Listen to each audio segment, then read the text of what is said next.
Morning. Last క్లాస్లో మనం management అకౌంటింగ్లో ఫైనాన్షియల్ స్టేట్మెంట్ అనాలిసిస్ గురించి మనం తెలుసుకున్నామండి. Methods of financial statement analysis, ఆర్థిక నివేదికల విశ్లేషణ పద్ధతులు అంటారు. ఓకేనా? సో అందులో మనకి ఫస్ట్ మెథడ్ ఏంటంటే కంపారిటివ్ స్టేట్మెంట్ అనాలిసిస్, తులనాత్మక ఆర్థిక నివేదికల విశ్లేషణ. First one comparative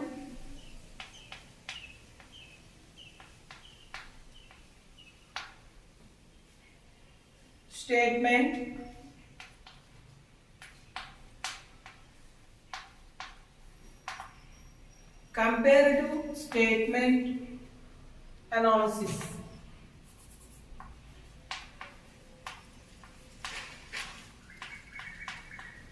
comparative statement analysis ఇది ఫస్ట్ మెథడ్. తులనాత్మక ఆర్థిక నివేదికల విశ్లేషణ అంటారు. ఓకేనా? ఇక్కడ మనకి మళ్ళీ first comparative income statement, comparative balance sheet అంటారు. Comparative income statement,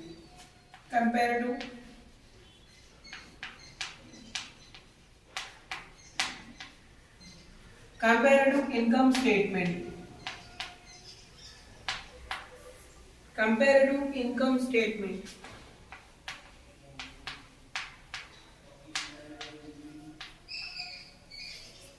Comparative income statement.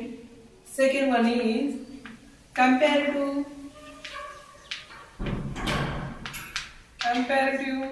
balance sheet. Comparative balance sheet. తులనాత్మక ఆదాయ నివేదిక, తులనాత్మక ఆస్తులు కట్టి అంటారు. ఓకేనా? అంటే మనం ప్రాఫిట్ అండ్ లాస్ అకౌంట్ తీసుకుని మనం కంపారిటివ్ ఇన్కమ్ స్టేట్మెంట్ ని మనం ప్రిపేర్ చేస్తాం. ఓకేనా? కంపారిటివ్ స్టేట్మెంట్ అనాలిసిస్ అంటారు. ఆ తులనాత్మక ఆదాయ నివేదిక విశ్లేషణ అంటారు. ఓకేనా? అలాగే కంపారిటివ్ బ్యాలెన్స్ షీట్, తులనాత్మక ఆస్తులు బట్టి విశ్లేషణ అంటారు. అంటే కంపారిటివ్ బ్యాలెన్స్ షీట్ అనాలిసిస్ అంటారు. ఓకేనా? ఫస్ట్ మనం ఈరోజు కంపారిటివ్ ఇన్కమ్ స్టేట్మెంట్ గురించి మనం తెలుసుకుందాం. ఓకేనా? మనం నేర్చుకుందాం కంపారిటివ్ ఇన్కమ్ స్టేట్మెంట్. సో ఈ కంపారిటివ్ ఇన్కమ్ స్టేట్మెంట్ ని మనం ఏ విధంగా ప్రిపేర్ చేస్తామంటే రెండు కాలాలకు సంబంధించి, 2 periods కి సంబంధించినటువంటి ప్రాఫిట్ అండ్ లాస్ అకౌంట్ ని మనం తీసుకుని సో మనం వాటిని కంపేర్ చేయడం ద్వారా సో కంపారిటివ్ ఇన్కమ్ స్టేట్మెంట్ మనం ప్రిపేర్ చేయడం జరుగుతుందండి. ఓకేనా? అంటే రెండు కంపెనీలు, అంటే రెండు వ్యాపార సంస్థలకు చెందినటువంటి లాభ నష్టాల ఖాతాని. ఓకేనా? అంటే profit and loss account, 2 companies కి చెందినటువంటి ప్రాఫిట్ అండ్ లాస్ అకౌంట్ కానీ, లేదా 2 periods కి, రెండు కాలాలకి సంబంధించినటువంటి ప్రాఫిట్ అండ్ లాస్ అకౌంట్ ని మనం తీసుకోవడం ద్వారా వాటిని లాస్ట్ ఇయర్ తో ప్రెసెంట్ ఇయర్ ని మనం కంపేర్ చేయడం, పోల్చడం ద్వారా సో అందులోని పెరుగుదల తగ్గుదల మొత్తాన్ని, అలాగే పెరుగుదల తగ్గుదల శాతాన్ని మనం మనం పెరుగుదల తగ్గుదల మొత్తాన్ని, అలాగే పెరుగుదల తగ్గుదల శాతాన్ని మనం ఇక్కడ కాల్కులేట్ చేయడం జరుగుతుంది, లెక్కించడం జరుగుతుందండి. ఓకేనా? కాబట్టి ఏదైనా ఒక కంపెనీకి చెందినటువంటి, ఏదైనా 2 కంపెనీలకు చెందిన, లేదా ఒక వ్యాపార సంస్థ 2 కాలాలకి సంబంధించిన 2 periods కి సంబంధించినటువంటి ప్రాఫిట్ అండ్ లాస్ అకౌంట్ తీసుకుని మనం దాన్ని కంపేర్ చేయడం ద్వారా అనాలిసిస్ చేయడాన్ని మనం కంపారిటివ్ స్టేట్మెంట్ అనాలిసిస్ అంటారు. తద్వారా మనం సో అసలు లాస్ట్ ఇయర్ తో పోల్చినటువంటి ప్రతి అంశాన్ని, ప్రాఫిట్ అండ్ లాస్ అకౌంట్ ఉన్నటువంటి ప్రతి అంశాన్ని కూడా ఆ లాస్ట్ ఇయర్ అంశాన్ని ప్రెసెంట్ ఇయర్ యొక్క అంశంతో మనం పోల్చి కంపేర్ చేసి సో అందులో మనకి లాస్ట్ ఇయర్ తో పోల్స్తే ప్రెసెంట్ ఇయర్ మనకి ఎక్స్పెన్స్ లో కానీ, ఇన్కమ్ లో కానీ పెరుగుదల లేదా తగ్గుదల మనకి పెరుగుదల లేదా తగ్గుదల ఏర్పడిందా, లేదా అలాగే పెరుగుదల లేదా తగ్గుదల శాతాన్ని మనం ఇక్కడ తెలియజేయడం జరుగుతుందండి. ఓకేనా? అంటే మన కంపారిటివ్ ఇన్కమ్ స్టేట్మెంట్ ని మనకి ఇక్కడ 4 columns ఉంటాయండి. సో అందులో మనకి ఫస్ట్ కాలం ఏంటంటే 5 columns ఉంటాయి. ఫస్ట్ కాలం పర్టికులర్స్ అండి. వివరాలు. సెకండ్ కాలం మనకి లాస్ట్ ఇయర్, థర్డ్ కాలం ఏమో ప్రెసెంట్ ఇయర్. సో తర్వాత ఫోర్త్ కాలం ఏమో మనకి ఇంక్రీజ్ డిక్రీజ్ అమౌంట్ అంటారు, అంటే పెరిగిన తగ్గిన మొత్తం అంటారు. ఇక ఫిఫ్త్ కాలంకి వచ్చేసరికి మనకి పర్సెంటేజ్ అని ఇంక్రీజ్ ఆర్ డిక్రీజ్ పర్సెంటేజ్ అంటారు. ఓకేనా? ఆ విధంగా మనం 5 కాలమ్స్ చేస్తూ కంపారిటివ్ ఇన్కమ్ స్టేట్మెంట్ ని మనం ప్రిపేర్ చేయడం జరుగుతుందండి. ఓకేనా? సరే, ఇప్పుడు మనం కంపారిటివ్ ఇన్కమ్ స్టేట్మెంట్ ని మనం ఏ విధంగా ప్రిపేర్ చేయాలో చూద్దామండి.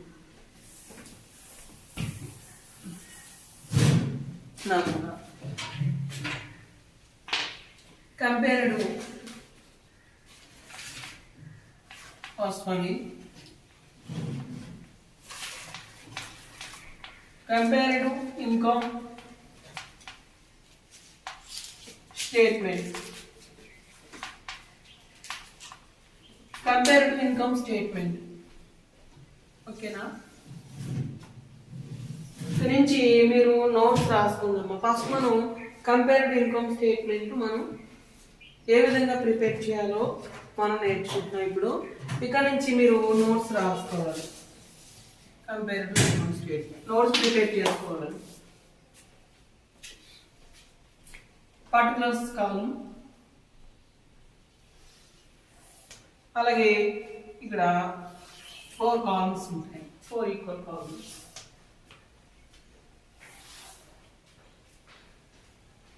ఇక్కడ మనకి ఫస్ట్ కాలం మనం పర్టికులర్స్ అంటారు, పర్టికులర్స్. సెకండ్ కాలం మనకి last year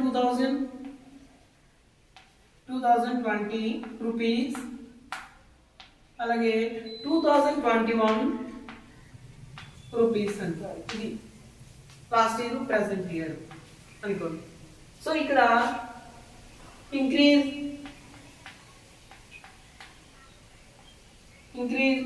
or decrease, increase or decrease rupees, amount rupees అంటారు. అలాగే percentage of increase or decrease,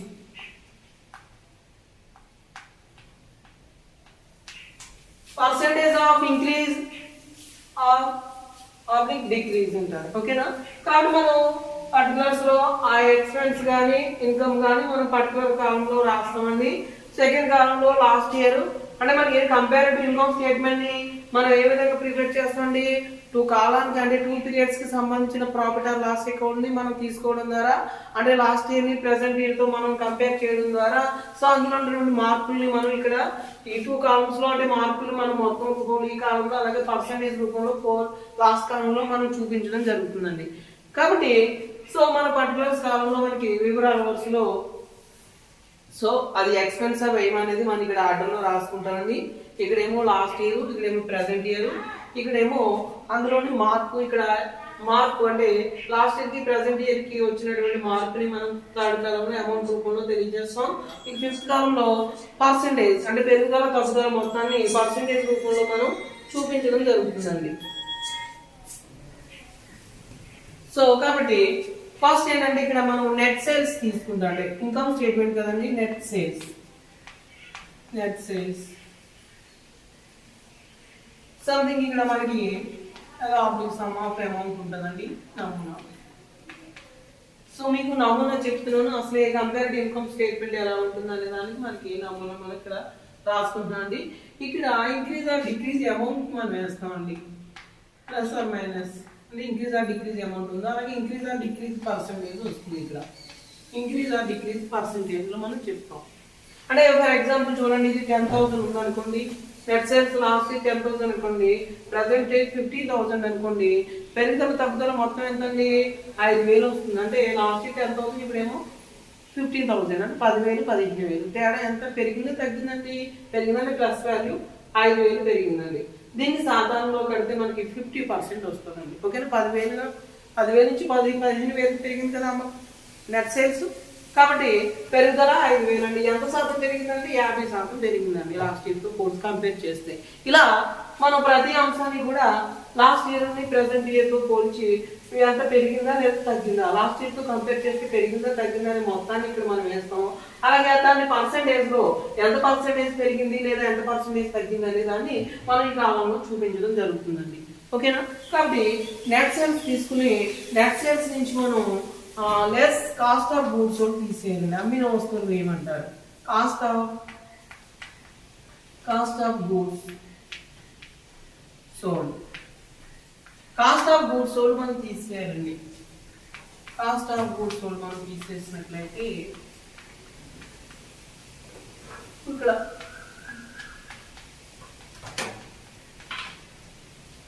వచ్చేదాన్ని మనం గ్రాస్ ప్రాఫిట్ అంటారు.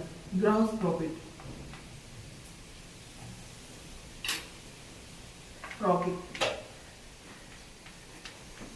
అంటే నెట్ సేల్స్ తీసుకుని నెట్ సేల్స్ నుంచి కాస్ట్ ఆఫ్ గూడ్స్ సోల్డ్ మనం తీసేసినట్లయితే వచ్చేదాన్ని మనం గ్రాస్ ప్రాఫిట్ అంటారు.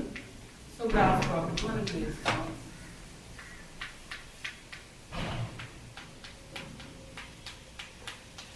అంటే ఇది కూడా cost of goods sold last year present year దీనికి పెరిగిందా తగ్గిందా మొత్తాన్ని, అలాగే ఎంత పెరిగింది ఎంత తగ్గిందని శాతాన్ని తెలియజేస్తాం. అలాగే గ్రాస్ అంటే మనం మీరు కార్పొరేట్ అకౌంట్ లో మనం నేర్చుకున్నాం కదండి, ఇన్కమ్ స్టేట్మెంట్ పర్టికులర్లీ కంపెనీ సియాక్ట్ 1913 ప్రకారం మనం ఇన్కమ్ స్టేట్మెంట్ ని అది మనకి స్టేట్మెంట్ మాదిరిగా తయారు చేయాలి కదండి.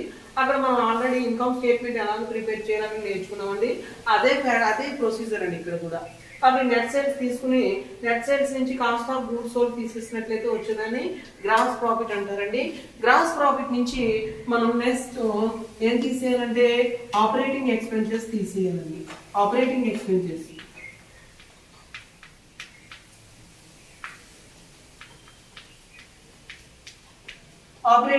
నిర్వహణ ఖర్చులు అంటారు. ఓకేనా. ఇక్కడ కాస్ట్ ఆఫ్ గూడ్స్ సోల్డ్ అంటే మనకి opening stock plus purchases plus direct expenses అంటారు. అంటే వేజెస్ డైరెక్ట్ ఎక్స్పెన్సెస్ ఏమైనా సో వాటి నుంచి క్లోజింగ్ స్టాక్ తీసేస్తే వచ్చేదాన్ని మనం కాస్ట్ ఆఫ్ గూడ్స్ సోల్డ్ అంటారు. ఓకేనా. అంటే మనం లెక్క చేసేటప్పుడు కాస్ట్ ఆఫ్ గూడ్స్ సోల్డ్ ఏ విధంగా కాల్కులేట్ చేయాలో మనం తెలుసుకుందామండి. ఓకేనా. అలాగే ఇక్కడ ఆపరేటింగ్ ఎక్స్పెన్సెస్ అంటే ఆఫీస్ అండ్ అడ్మినిస్ట్రేషన్ ఎక్స్పెన్సెస్, అలాగే సెల్లింగ్ అండ్ డిస్ట్రిబ్యూషన్ ఎక్స్పెన్సెస్ వస్తాయండి. అంటే ఆఫీస్ మరియు పరిపాలన ఖర్చులు అంటారు, ఆఫీస్కి సంబంధించినటువంటి ఎక్స్పెన్సెస్ అన్ని కూడా. అలాగే అమ్మకాలకి సంబంధించినటువంటి ఎక్స్పెన్సెస్ అన్నిటిని కూడా కలిపి ఆపరేటింగ్ ఎక్స్పెన్సెస్ అంటారు. నిర్వహణ ఖర్చులు అంటే మనం బిజినెస్ ని మెయింటైన్ చేయడం ద్వారా ఏర్పడేటటువంటి ఎక్స్పెన్సెస్ ఏదైతే ఉన్నాయో వాటిని మనం ఆపరేటింగ్ ఎక్స్పెన్సెస్ అంటారు. అంటే బిజినెస్ వ్యాపార కార్యకలాపాలు జరపడం ద్వారా బిజినెస్ ట్రాన్సాక్షన్స్ మనం ఆపరేట్ చేయడం ద్వారా ఏర్పడేటువంటి ఎక్స్పెన్సెస్ ఏవైతే ఉన్నాయో వాటిని ఆపరేటింగ్ ఎక్స్పెన్సెస్ అంటారు. అంటే మనకి ఆఫీస్ కి సంబంధించిన ఆల్ ఎక్స్పెన్సెస్, అలాగే సేల్స్ కి అండ్ డిస్ట్రిబ్యూషన్ కి సంబంధించిన ఆల్ ఎక్స్పెన్సెస్ ఇవన్నీ కూడా ఆపరేటింగ్ ఎక్స్పెన్సెస్ లో వస్తాయండి. ఈ ఆపరేటింగ్ ఎక్స్పెన్సెస్ ని తీసేయగా వచ్చిన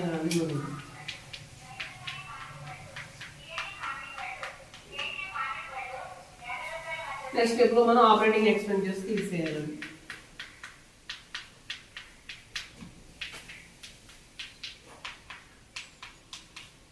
ఆపరేటింగ్ ఎక్స్పెన్సెస్ తీసేసిన తర్వాత యాడ్ ఆపరేటింగ్ ఇన్కమ్స్ అంటారు. నిర్వహణ ఆదాయాలు.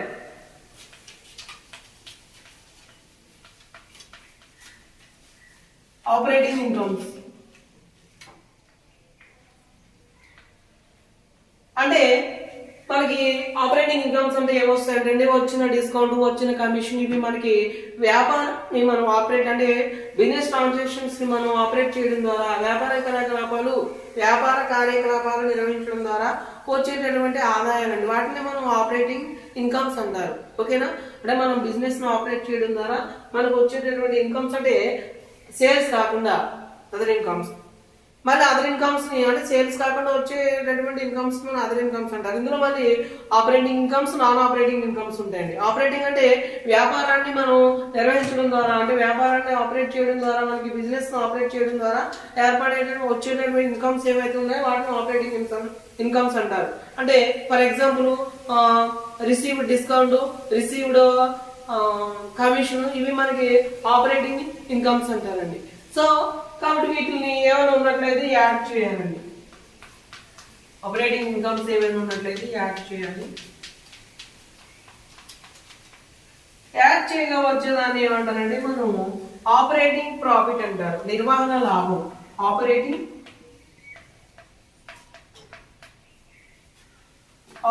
ప్రాఫిట్. Operating profit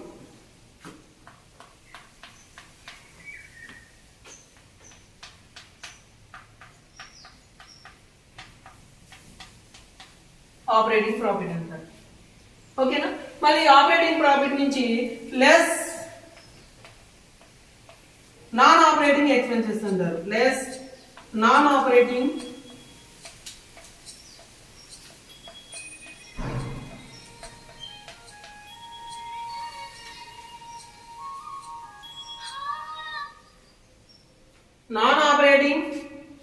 expenses.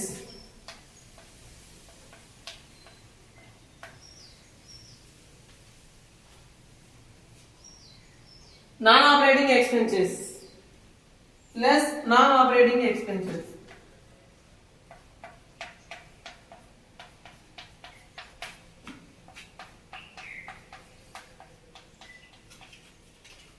అంటే మనం నాన్ ఆపరేటింగ్ అంటేనండి వ్యాపార కార్యకలాపాలు మనం ద్వారా కాకుండా వేరే మార్గాల ద్వారా వచ్చేటటువంటి వేరే ఖర్చులు ఏవైతే వ్యాపారానికి సంబంధించిన ఖర్చులు, వ్యాపార కార్యకలాపాలకు సంబంధించిన ఖర్చులు కాకుండా వేరే ఖర్చులు ఏవైతే ఉన్నాయో వాటిని నాన్ ఆపరేటింగ్ ఎక్స్పెన్సెస్ అంటారు. అంటే మనకి వ్యాపారాన్ని మనం చేసినా చేయకపోయినా సరే ఆ ఖర్చులు మనం చెల్లించాల్సి ఉంటుందండి. సో వాటిని ఏమంటారంటే అంటే వ్యాపార కార్యకలాపాలు నిర్వహించడం ద్వారా ఏర్పడే ఖర్చులు కాకుండా ఇతర ఖర్చులు ఏవైతే ఉన్నాయో వాటిని నాన్ ఆపరేటింగ్ ఎక్స్పెన్సెస్ అంటారు. అంటే ఇంట్రెస్ట్ పెయిడ్ ఉందండి, చెల్లించిన వడ్డీ అనేది మనం వ్యాపారాలు కొనుగోలు అమ్మకాలు చేసినా చేయకపోయినా వడ్డీ అనేది మనం చెల్లించాలండి, ఇంట్రెస్ట్ అనేది పే చేయాలి. కాబట్టి ఇంట్రెస్ట్ అనేది నాన్ ఆపరేటింగ్ ఎక్స్పెన్సెస్ అంటారు. ఇంట్రెస్ట్. అలాగే లాసెస్ అండి. ఇప్పుడు మనం ఒక ఆస్తిని మనం అమ్మేసినప్పుడు ఏర్పడేటువంటి నష్టం అంటే loss on sale of asset అంటారు. Loss on sale of asset అంటే ఒక ఆస్తిని అమ్మి వేసినప్పుడు వచ్చేటటువంటి నష్టం. సో అది కూడా నాన్ ఆపరేటింగ్ ఎక్స్పెన్సెస్ లోకి వస్తుందండి. అంటే మనం ఆస్తులను అమ్మేసినప్పుడు ఏర్పడే నష్టం, అలాగే చెల్లించిన వడ్డీ. ఇప్పుడు చూడండి, మనం వ్యాపారానికి అప్పు తెచ్చామనుకోండి, దాని మీద వడ్డీ చెల్లిస్తాం. మన వ్యాపారం చేసినా చేయకపోయినా వడ్డీ అనేది మనం పే చేయాలి కాబట్టి అది నాన్ ఆపరేటింగ్ ఎక్స్పెన్సెస్ లోకి వస్తుందండి. అందుకని వ్యాపార కార్యకలాపాలు నిర్వహించకపోయినప్పటికీ మనం చేయకపోయినప్పటికీ ఏర్పడేటువంటి ఎక్స్పెన్సెస్ ఏవైతే ఉన్నాయో వాటిని నాన్ ఆపరేటింగ్ ఎక్స్పెన్సెస్ అంటారు. వీటిని తీసేయాలండి. ఫర్ ఎగ్జాంపుల్ ఏమని చెప్పానండి, ఇంట్రెస్ట్ పేడ్ చెల్లించిన వడ్డీ, అలాగే loss on sale of asset ఆస్తుల అమ్మకంపై నష్టం, ఇవన్నీ కూడా మనకి నాన్ ఆపరేటింగ్ ఎక్స్పెన్సెస్ లో వస్తాయండి. తీసేయాలండి, నాన్ ఆపరేటింగ్ ఎక్స్పెన్సెస్ తీసేయాలి.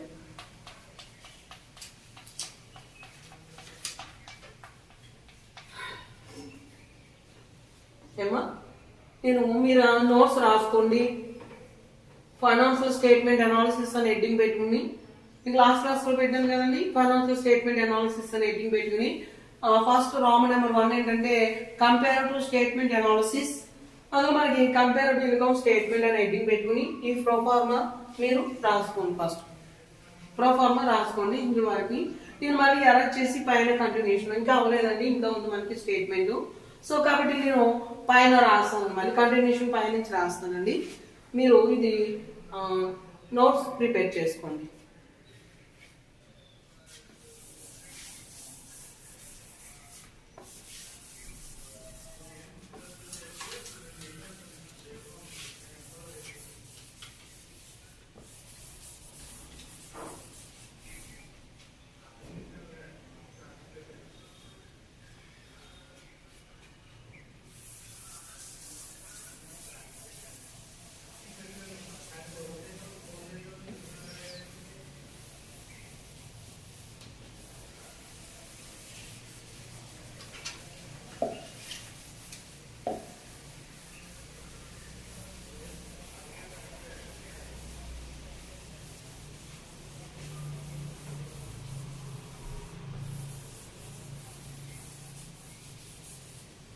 ఓకేనమ్మా.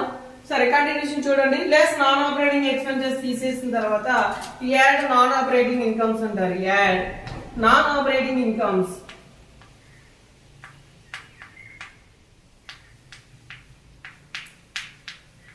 నాన్ ఆపరేటింగ్ ఇన్కమ్స్ నిర్వహణేతర ఆదాయాలు అంటారు. అంటే వ్యాపారం చేయకపోయినప్పటికీ మనకు వచ్చేటటువంటి ఆదాయాలు ఏవైతే ఉన్నాయో వాటిని మనం నాన్ ఆపరేటింగ్ ఇన్కమ్స్ అంటారు. అంటే వ్యాపార కార్యకలాపాలు మన వ్యాపారం అంటే ఏంటంటే వస్తువులు తయారు చేయడం, సో వాటిని కొనుగోలు అమ్మకాలు చేయడం, దీన్ని ఇవి వ్యాపార కార్యకలాపాలు, బిజినెస్ ట్రాన్సాక్షన్స్ అంటారు. ఇవి మనం చేసినా చేయకపోయినప్పటికీ మనకు వచ్చేటటువంటి ఆదాయాలు ఏదైతే ఉందో దాన్ని మనం నాన్ ఆపరేటింగ్ ఇన్కమ్స్ అంటారు, నిర్వహణేతర ఆదాయాలు అంటారు. కాబట్టి వీటిని యాడ్ చేయాలండి. ఫర్ ఎగ్జాంపుల్ చూడండి, డివిడెండ్లపై వడ్డీ. అంటే మనం ఎక్కడైనా షేర్స్ ఏదైనా కంపెనీలో షేర్స్ కొన్నాం అనుకోండి, షేర్స్ లో ఇన్వెస్ట్మెంట్ చేసాం అనుకోండి, వాటి మీద మనకి డివిడెండ్ అనేది వస్తుందండి. సో దీన్ని ఏమంటారు, ఈ ఇన్కమ్ మనకి వచ్చిన డివిడెండ్ రిసీవ్డ్ అనేది నాన్ ఆపరేటింగ్ ఇన్కమ్ లోకి వస్తుందండి. అలాగే పెట్టుబడులపై వడ్డీ, బ్యాంక్ వడ్డీ. ఇప్పుడు మనం వ్యాపారంలో మిగిలినటువంటి మొత్తాన్ని తీసుకెళ్లి బ్యాంక్ లో డిపాజిట్ చేస్తామండి.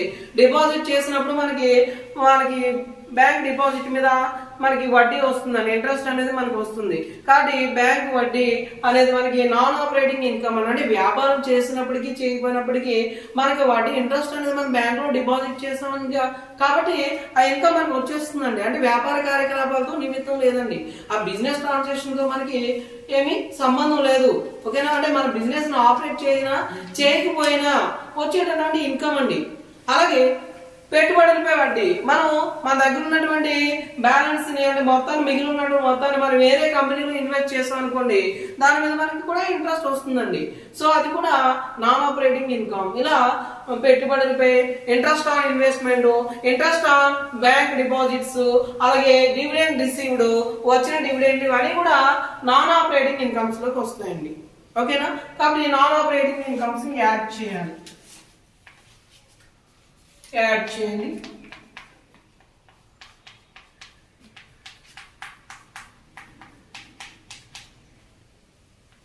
నాన్ ఆపరేటింగ్ ఇన్కమ్స్ ని యాడ్ చేయగా వచ్చేదాన్ని ఏమంటారంటే మనం ప్రాఫిట్ బిఫోర్ ట్యాక్స్ అంటారు. ప్రాఫిట్ బిఫోర్ ట్యాక్స్, పన్నుకు ముందు లాభం అంటారు. ప్రాఫిట్ బిఫోర్ ట్యాక్స్, దీన్ని ఈ మొత్తాన్ని ఏమంటారంటే ప్రాఫిట్ బిఫోర్ ట్యాక్స్.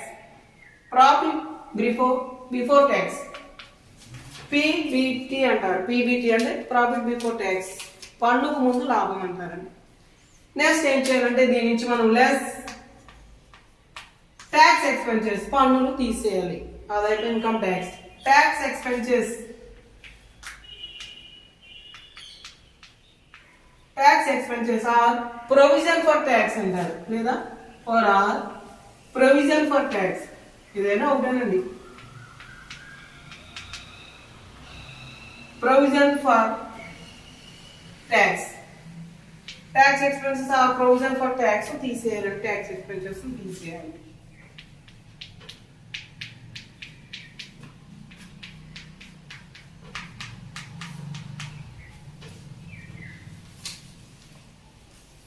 ఈ విధంగా తీసేగా వచ్చేటటువంటి మొత్తాన్ని ప్రాఫిట్ ఆఫ్టర్ ట్యాక్స్ అంటారు. పన్ను తర్వాత లాభం. ప్రాఫిట్ ఆఫ్టర్ ట్యాక్స్, ప్రాఫిట్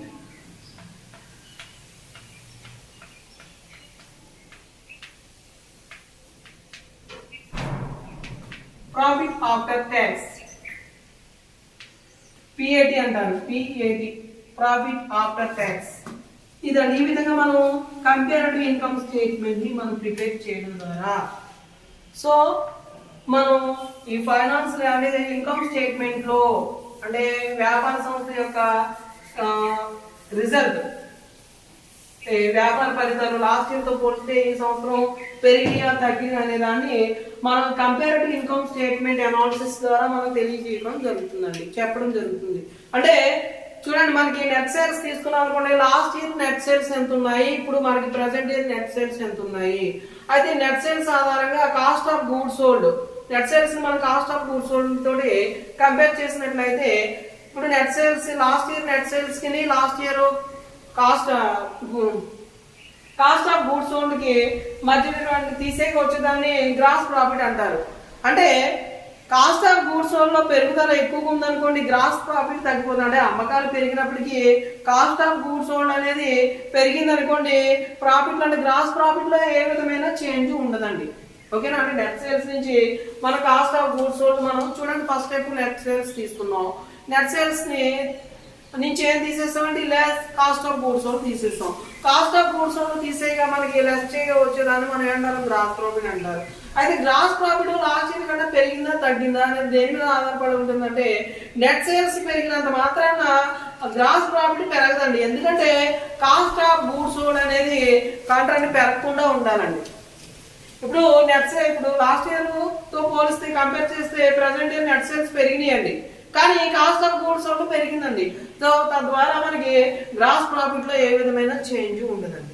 కాబట్టి నెట్ సేల్స్ ని కాస్ట్ ఆఫ్ గూడ్స్ తోటి మనం కంపేర్ చేయడం ద్వారా గ్రాస్ ప్రాఫిట్ లాస్ట్ ఇయర్ తో పోలిస్తే పెరిగిందా తగ్గిందా, ఇలాగా తగ్గినట్లయితే మనం కాస్ట్ ఆఫ్ గూడ్స్ సోల్డ్ ఏ విధంగా కంట్రోల్ చేయాలంటే, cost of goods sold purchases అంటే వస్తువు ఉత్పత్తికి సంబంధించిన ఖర్చులు మనం ఎక్కువగా అవ్వడం, లాస్ట్ ఇయర్ తో పోలిస్తే మనకి ఎక్కువ అవడం వల్ల ఈ సంవత్సరం గ్రాస్ ప్రాఫిట్ తగ్గింది అనే విషయాన్ని మనం తెలుసుకుంటాం అండి కంపేర్ చేయడం ద్వారా. అలాగే నిర్వహణ లాభం, సెకండ్ స్టెప్ ఏంటంటే నిర్వహణ లాభం. ఇప్పుడు గ్రాస్ ప్రాఫిట్ నుంచి నాన్ ఆపరేటింగ్ ఎక్స్పెన్సెస్ తీసేసినట్లయితే మనకు వచ్చే ఆపరేటింగ్ ఎక్స్పెన్సెస్ తీసేసి ఆపరేటింగ్ ఇన్కమ్స్ ఏమైనా ఉన్నట్లయితే సో వాటిని యాడ్ చేయడం వచ్చేదాన్ని నిర్వహణ లాభం అంటారు, ఆపరేటింగ్ ప్రాఫిట్ అంటారు. అయితే ఆపరేటింగ్ ప్రాఫిట్ అనేది లాస్ట్ ఇయర్ కన్నా పెరిగిందా తగ్గిందా అనేది దేని మీద డిపెండ్ అయి ఉంటుందండి, నిర్వహణ ఖర్చులు అలాగే నిర్వహణ ఆదాయాల మీద.